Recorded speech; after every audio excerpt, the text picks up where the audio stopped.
hosting a pop-up restaurant in Ulverston's Hoad for 10 invited guests. It's an event as a precursor, lead into the Taste Cumbria Food Festival this weekend in Ulverston. We've got our head chef from Forestside cooking for 10 invited guests. So a variety of local journalists and journalists from further afield, as well as some local business leaders from GSK, Marl and Cumbria Crystal, just for starters. Have you ever attempted to serve a meal in a surrounding like this before? I have done similar events in unusual locations, which is probably why chef's a little cross with me at the moment, but yeah, it makes life interesting. But the setup is looking beautiful. You've transformed this area. It's a beautiful building, and all we've done is just brought some greenery in and enhanced what was already here, to be honest. And I understand that the guests are going to get the chance to create their own bespoke crystal glasses down at Cumbria Crystal. Indeed they are, yes. They're going to have a quick factory tour, and then they're going to do a bit of glass engraving and have a goblet to take away with them as a memento of their evening. And what sort of treats can they look forward to tonight? Oh, I can't reveal the menu. It's going to be a bit of a surprise. But let's just say it's a selection of produce from the immediate area, from Cumbria. Best larder in the country, basically.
Don't go any higher. It's fine until you get to about. You couldn't reveal what food was going to be on the menu, but you can tell me now, what were the highlights as far as you're concerned? Well, there was Will and Emma Benson's Hedwig Hogget, there was pig's tail, there was some fish as well, and then a couple of desserts, and then rounded off with local cheeses. So yeah, it's a good 6-course menu. How was the evening last night? Stunning evening. Everyone came along, they tried glassmaking down at Cumbria Crystal.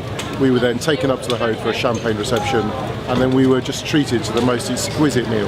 It was 6 different courses, 6 different specially selected wines, and we just really had the opportunity to taste the very best that Cumbria has to offer. What about the setting? It was truly amazing. It was. I mean, who would ever think of putting a little pop-up restaurant in there? It could only take 10 people for a meal. It was quite full. but we fitted in absolutely perfectly, and actually it was well designed.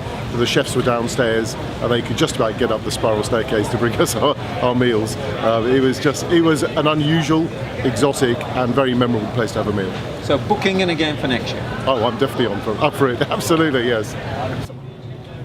Unique, magical event. The food was beautiful. It was the first time I've eaten Kevin's food, and it was just everything that I'd expected it to be and more. I mean, I've got really strong memories of certain flavours. The seaweed broth in particular, and the butter. Everyone was raving about the butter. The hay and celeriac butter.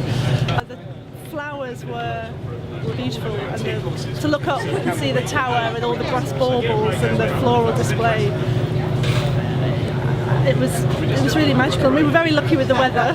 We had a lovely warm breeze blowing around us outside, and we had beautiful Cumbria crystal glasses with champagne in, and yeah, it was very special. I felt really lucky to be there.